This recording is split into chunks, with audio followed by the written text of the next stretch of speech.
Okay, my dear student, welcome to Excellent Study Center Educational Channel. तो student back class में already हम लोग बात कर चुके थे मटेरियल नाउन के बारे में, और मटेरियल नाउन में मैंने आपको ये बताया था कि जिस नाउन से वैसे पदार्थ का बोध होता है जिसे मापा या तौला जाता हो लेकिन गिना नहीं जा सकता हो, और जिससे कई प्रकार के अलग अलग वस्तुओं का निर्माण हो सके, डिफरेंट टाइप के अलग अलग मटेरियल्स को बनाया जा सके, वैसे नाउन को हम कहेंगे मटेरियल नाउन. यानी a material noun is the name of a material substance which not countable but make another substance is called a material noun. तो ये सारी चीजें ऑलरेडी हम बैक क्लास में जान चुके थे, और आज हमें नेक्स्ट चीजों को बताना है फॉर जैसे कि एब्स्ट्रैक्ट नाउन के बारे में. और यू नो आप ये भी जान रहे हो कि नाउन का जो मैंने 5 पार्ट्स आपको मैंने दिया था, तो इस प्रकार से ये आपका अंतिम पार्ट्स हो जाएगा एब्स्ट्रैक्ट नाउन के बारे में. तो what do you mean of abstract noun? देखो नाम से ही क्लियर है, एब्स्ट्रैक्ट यानी फीलिंग्स वाले नाउन्स. कहने का मतलब यह है कि वे नाउन्स जिसे देखा या छुआ नहीं जा सकता हो, सिर्फ और सिर्फ एहसास किया जा सकता हो. मैंने आपको एक एग्जांपल दिया था कि जैसे कि आप बचपन में छोटे होते हैं तो आप जनरली मम्मी से तो एक बार कहती है ना कि मम्मी मैं आपसे बहुत ज़्यादा प्यार करता हूँ. वो बड़े होते हैं तो फिर किसी और से कहते हैं, लेकिन बचपन में तो माँ से ही कहते हैं, और वो ज़्यादा सुनहरा पल होता है जब बचपन में आप लोग रहते हैं. तो जनरली वे में मैं आज आपसे पूछूं कि बेटा ये बताओ कि मम्मी से आप कितना प्यार करते हो, या खुल के अगर पूछ लूं तो आप अपने उनसे कितना प्यार करते हैं, तो क्या आपके पास कोई पैमाना होगा? नहीं होगा. जनरली आप सिर्फ इतना कह सकते हो दिल चीर के देख, मैं ये दिखा दूं वो दिखा दूं, दिस दैट, ये सारी चीज़ें हो सकती हैं, लेकिन आप नहीं दिल चीर सकते और नहीं चीर के आप दिखा सकते कि 1 किलो प्यार करते हैं, कि 2 किलो करते हैं, कि 3 किलो करते हैं, कितना करते हैं, कोई यूनिट में हम बता नहीं सकते. तो इसका मतलब कि इसे सिर्फ और सिर्फ हम एहसास कर सकते हैं. तो एक्चुअली में लव हो जाएगा हमारा abstract noun because of this thinking. इस वजह से, क्योंकि इसे हम काउंट नहीं कर सकते, इसे हम सिर्फ और सिर्फ महसूस कर सकते हैं. उसी तरह से यूथ, भाई यंग एज को माप सकते हो, कोई कौन कितना यंग है. आप इतना कह सकते हो कि 18 ईयर्स के लोग हैं, है ना. आप लोग मान लेते हैं कि 15-16 के हैं, है ना. कोई बोलेगा हम 18 के सब लोग हैं, तो 18 या 15 के बीच आप लोग होंगे, या फिर अप्रॉक्सीमेट.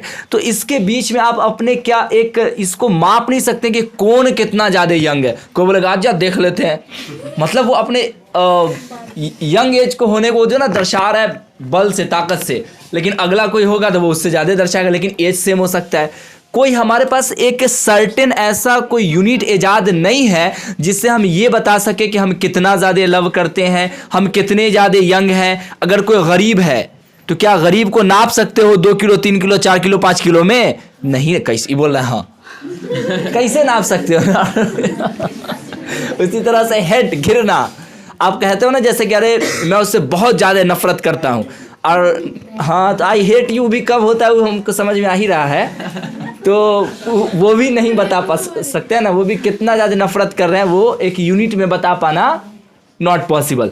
तो इस तरह से हमें ये समझ में आया कि एब्स्ट्रैक्ट नाउन वैसे नाउन को कहेंगे जिसे हम सिर्फ और सिर्फ एहसास कर सकते हैं, छू नहीं सकते, यूनिट में बता नहीं सकते. इसका मतलब कि इसे हम कुछ ऐसे कह सकते हैं कि ऐसा नाउन जिसे सिर्फ महसूस किया जा सकता हो.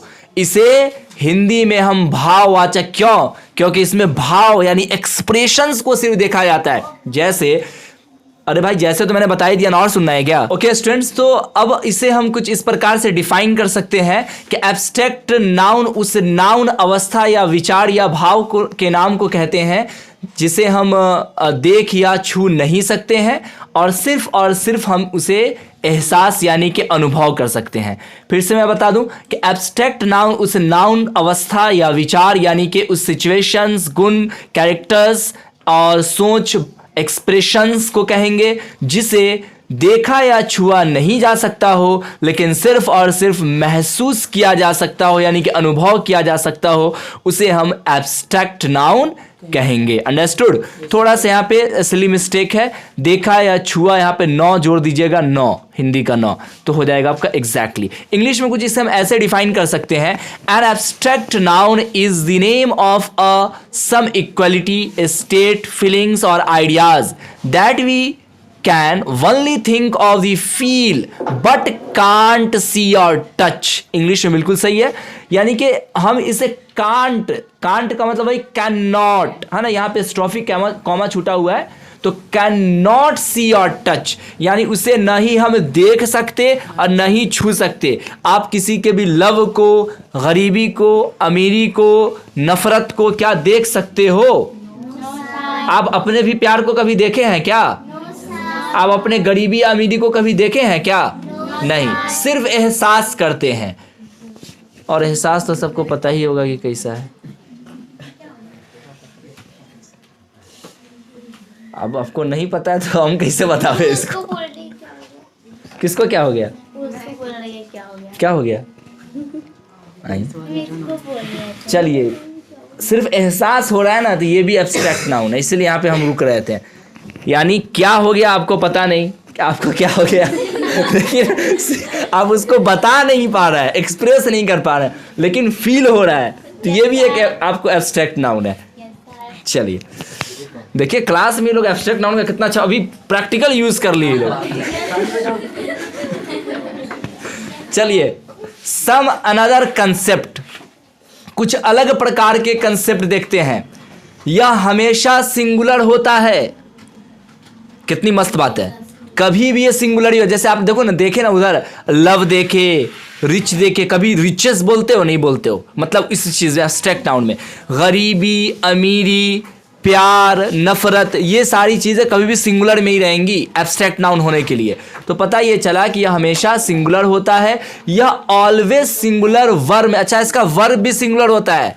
ऐसा तो आप कभी नहीं ना बोलते कि मैं बहुत अमीर हूं, इसका अगर आप इंग्लिश क्या बनाओगे? I am very rich. ऐसे कभी बनाते हो कि आई एम वेरी रिचेस? तो वर्ब भी आपका ऑलरेडी क्या होगा कि सिंगुलर में ही होगा।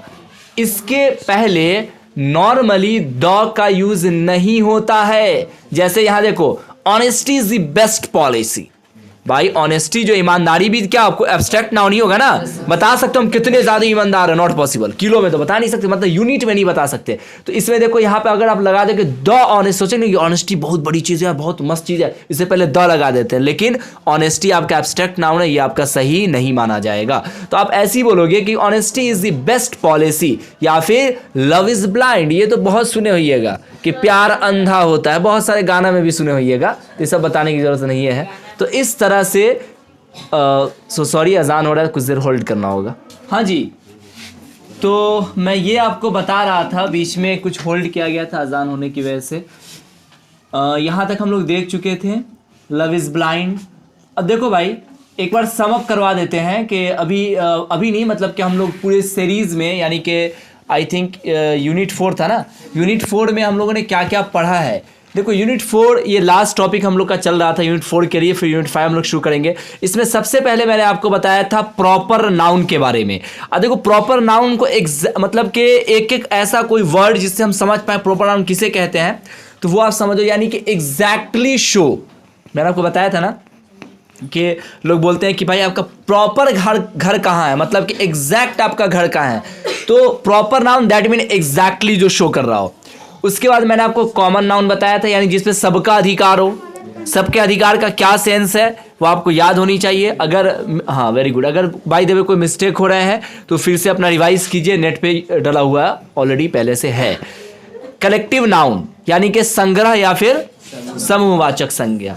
तो ऐसा नाउन जिससे संग्रह या समूह का बोध होता है उसे हम कलेक्टिव नाउन कहते हैं। मटेरियल नाउन जिसे गिना न जा सके। मटेरियल नाउन के बारे में क्या लिखाया गया था, बता जल्दी। वेरी गुड, जिसे गिना न जा सके, जिसे मापा या मापा और तौला जा सके, मापा और तौला जा सके, गिना ना जा सके, जैसे कि ऑयल। और दूसरी वस्तु। Very good.